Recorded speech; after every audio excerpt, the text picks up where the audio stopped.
안녕하세요, 여러분. 오늘은 한 여성의 용기 있는 선택에 관한 이야기를 들려드리려고 합니다. 올해 68이 된 박미숙 씨의 이야기입니다. 남편이 세상을 떠난 지 벌써 15년이 흘렀습니다. 두 자녀를 훌륭하게 키워냈고 손주들도 보게 되었죠. 누가 봐도 할 만큼 한 인생이었습니다. 하지만 요즘 미숙 씨는 가끔 마음이 텅 빈 것처럼 허전해질 때가 있었습니다. 아침에 눈을 떴을 때 오늘 하루도 신나게 살아보자 하는 의욕이 조금씩 줄어들고 있었던 거죠.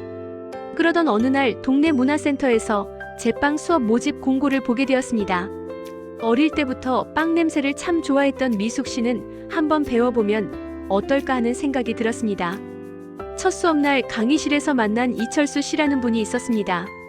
귀엽게 생긴 흰 수염과 동그란 안경을 쓰고 계셨죠. 화하게 웃으며 인사를 건네는 모습이 참 인상적이었습니다. 반갑습니다. 저는 이철수라고 합니다. 같이 반죽해 보실래요? 그렇게 두 사람은 함께 밀가루 반죽을 시작했습니다. 철수 씨가 유머러스한 말투로 분위기를 풀어주었습니다. 반죽은 살아있는 생명체라고 생각하면 돼요. 너무 강하게 치대도 삐질 수 있고 너무 약하게 만져도 맛이 안 살거든요. 이거 제가 연애 상담해드리는 것 같죠? 미숙 씨는 그 말에 피식 웃음이 났습니다. 한참 반죽을 끝내고 발효되는 동안 두 사람은 이런저런 이야기를 나누었어요. 처음에는 제빵 얘기만 했는데 어느새 서로의 일상이며 젊었을 때 좋아했던 노래나 영화 이야기까지 대화가 이어졌습니다.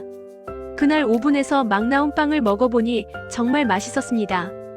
이 빵 철수 씨랑 같이 만들었으니까 더 맛있는 것 같아요. 오랜만에 세상이 밝아진 기분이에요.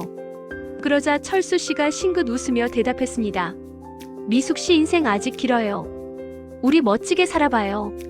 그날 이후로 두 사람은 제빵 수업이 없는 날에도 카페에서 만나 이야기를 나누었습니다. 한 번은 공원에 벚꽃이 활짝 폈을 때 함께 산책도 다녀왔죠. 조금씩 가까워지는 자신들의 모습이 행복했습니다. 미숙 씨는 이 소소한 행복을 아들, 딸에게 자랑스럽게 이야기하고 싶었습니다. 사실 숨길 이유도 없었으니까요. 그런데 그 선택이 이렇게 거센 바람을 일으킬 줄은 몰랐습니다. 어느 날 첫째 아들 태준이와 둘째 딸 수연이가 주말에 집을 찾았습니다. 거실에 앉자마자 태준이가 좀 딱딱한 표정으로 말했습니다. 어머니 듣기로 어머니가 요즘 어떤 남자분과 자주 만나신다고 하던데 사실입니까? 목소리에 거가 잔뜩 실려 있었습니다. 하지만 미숙 씨는 감출 생각이 없었죠. 그래, 얼마 전부터 문화센터에서 알게 된 분이야. 좋은 분이고 나를 잘 챙겨주셔. 그러자 수연이가 신경질적인 목소리로 끼어들었습니다. 엄마, 그거 혹시 결혼 생각까지 하시는 건 아니겠죠? 제가 듣기로는 그분이 엄마한테 프로포즈 했다는 둥, 같이 살자는 둥, 이런 얘기가 오간다는 말도 있던데요. 태준이가 부글부글 화를 사귀지 못하는 표정을 지었습니다. 어머니 지금 농담하시는 거 아니죠? 그 남자한테 다 빼앗길까봐 걱정됩니다. 아버지 돌아가시면서 남긴 재산이 우리한테도 얼마나 중요한데 그걸 낯선 사람에게 넘길 수 있습니까? 수연이 역시 마찬가지였습니다. 엄마, 결국 그 남자한테 재산 다 주고 우리한테는 아무것도 안 남기시겠다는 거야? 미숙 씨는 그 말에 굉장히 상처를 받았습니다. 그동안 아이들을 위해, 가족을 위해 아등바등 살아왔는데 아이들은 자신이 새로운 행복을 찾으려는 걸 재산 문제로만 여기는 거예요. 너희가 그렇게밖에 말 못하니? 난 이제 내가 외롭지 않도록 남은 인생 조금이라도 행복하게 보내고 싶은 건데. 태준이가 그제야 폭발하듯이 말했습니다. 어머니가 재혼하시겠다면 우리랑 끝입니다. 우리는 어떻게든 법정 다툼까지 갈 거니까. 다음날 아침 카페에서 철수 씨를 만났습니다. 미숙 씨가 잔뜩 풀이 죽어 있으니 철수 씨의 표정이 달라지더군요. 미숙 씨는 지난밤 아이들과 있었던 일을 털어놓았습니다. 철수 씨는 잠시 말없이 미숙 씨의 손을 잡아주었습니다. 미숙 씨 마음고생이 심하셨겠어요. 그래도 너무 마음 상하지 않도록 하세요. 저녁 무렵 첫째 며느리 현주에게 전화가 왔습니다. 며느리는 무슨 일이든 미숙 씨를 존중해주고 늘 예의 바르며 따뜻한 사람이었죠. 현주가 저녁 식사 후에 홀로 찾아왔는데 들어서자마자 미숙 씨의 손을 꼭 잡더니 눈시울을 붉히더군요. 어머님, 제가 결혼하고 나서 어머님이 얼마나 힘들게 가족을 지켜왔는지 봐왔어요. 그래서 이제라도 행복해지셔야 된다고 생각해요. 재산보다 어머님의 마음이 우선이죠. 저는 어머님 편이에요. 그 따뜻한 눈빛 그리고 자신의 결정을 존중해주는 사람 한 명이 있다는 사실이 미숙 씨의 가슴을 촉촉하게 적셔주었습니다. 그날 이후 미숙 씨의 마음속에서는 한 가지 결심이 조금씩 구체화되기 시작했습니다.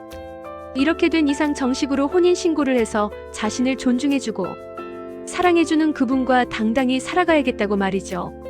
그렇게 용기를 내어 혼인신고를 하기로 마음먹고 철수 씨와 날짜를 잡았습니다. 하지만 결심을 했다고 하지만 여전히 그 과정이 쉽지는 않았습니다. 일요일 저녁에 다 같이 집에 오라고 연락을 돌렸습니다. 현주도 같이 온다고 해서 마음속으로는 현주가 중간에 잘 조율해주지 않을까 살짝 기대도 됐습니다. 태준이와 수연이는 거실에 들어서자마자 아예 미숙 씨의 얘기를 들으려 하지도 않더군요. 어머니 저희가 이미 말씀드렸잖아요. 재혼하시면 저희도 가만히 있지 않겠다고. 수연이도 거들었죠. 엄마 정말 우리랑 다 끊고 살 생각이야? 우리는 이미 변호사를 알아보고 있어요. 미숙 씨는 차분하게 말을 꺼냈습니다. 너희가 재산이 걱정된다는 것도 알고 또 내가 너희한테 미안한 마음도 있다. 하지만 나도 이제 내 인생을 찾아보고 싶단다. 며느리 현주가 조심스럽게 거실로 나와서 말했습니다. 오빠 언니 어머님 입장을 생각해보니까 이해가 되더라고. 어머님은 평생 우리 가족 위해 헌신하셨잖아. 근데 이제 본인 행복을 찾으시겠다는 걸 우리가 왜 막아야 해? 한참 후에 태준이가 고개를 숙이고는 거의 중얼거리듯 말했습니다. 엄마가 그렇게까지 진심이면 우리가 너무 욕심부린 건가? 수연이도 고개를 떨구며 작게 내뱉었습니다. 우리도 몰라.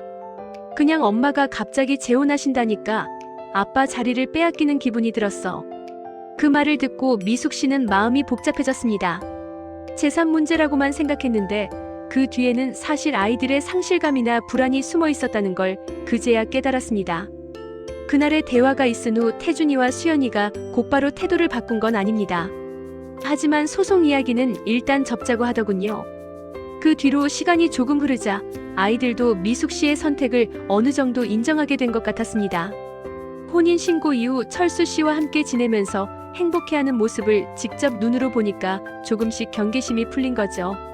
재산 문제도 일정 부분은 아이들에게 미리 증여해주고 또 일정 부분은 필요한 대로 활용한다는 식으로 합의점을 찾아가게 되었습니다.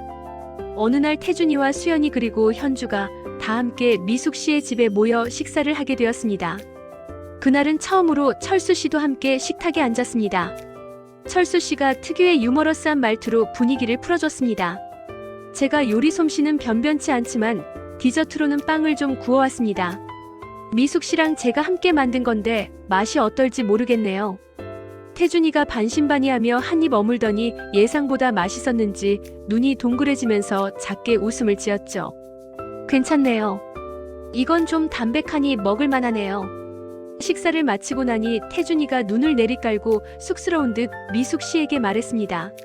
어머니 사실 엄마가 행복해하시는 모습 보니까 그동안 내가 뭘 위해 그렇게 싸웠나 싶기도 하고 조금 죄송해졌어요. 미숙 씨는 아들의 손을 살짝 잡으며 대답했습니다. 너희도 충분히 불안했을 거야. 앞으로는 우리 이야기하면서 하나씩 풀어가 보자꾸나. 결국 태준이와 수연이는 미숙 씨에게 진심으로 사과했습니다. 엄마 우리 욕심이 너무 컸어요. 미안해요. 요즘은 손주들도 가끔 집에 놀러 옵니다. 철수 씨는 아이들과 베이킹을 하며 금방 친해졌고 아들네와 딸네 식구들도 주말마다 한 번씩 집에 와서 밥을 먹습니다.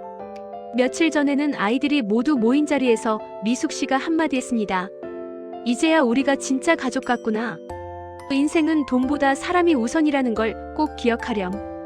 그 말을 듣고 수연이가 말없이 미숙 씨의 어깨에 손을 올려주었고 태준이는 멋쩍은 듯 머리를 긁적였습니다. 현주는 웃으면서 어머님 우리 앞으로 다 같이 행복해요 하고 말했답니다. 지금 이 순간 창문 너머로 봄바람이 다시 불어옵니다. 예전엔 혼자만의 시간이 길어서 쓸쓸함을 달래느라 마시던 커피였는데 이제는 하루하루가 작은 기쁨으로 가득합니다. 철수 씨와 함께 빵을 굽고 또 새로 태어난 가족의 따스함을 느끼며 저도 모르게 콧노래가 나오곤 합니다. 물론 가족들의 반대와 갈등을 겪으면서 힘들기도 했지만 그 과정을 통해서 서로를 좀 더 이해하고 진정한 의미의 함께를 배우게 된 것 같거든요. 여러분의 생각은 어떠신가요? 혹시 비슷한 경험을 하셨거나 생각나시는 에피소드가 있다면 여러분의 의견이나 경험을 댓글로 나누어 주세요. 인생은 길고 언제든 봄은 다시 옵니다. 용기를 내어 한 발짝 내디뎌 보시는 건 어떨까요? 오늘 이야기는 여기까지입니다. 시청해주셔서 감사합니다. 구독과 좋아요로 함께 해주시면 더 큰 감동으로 보답하겠습니다.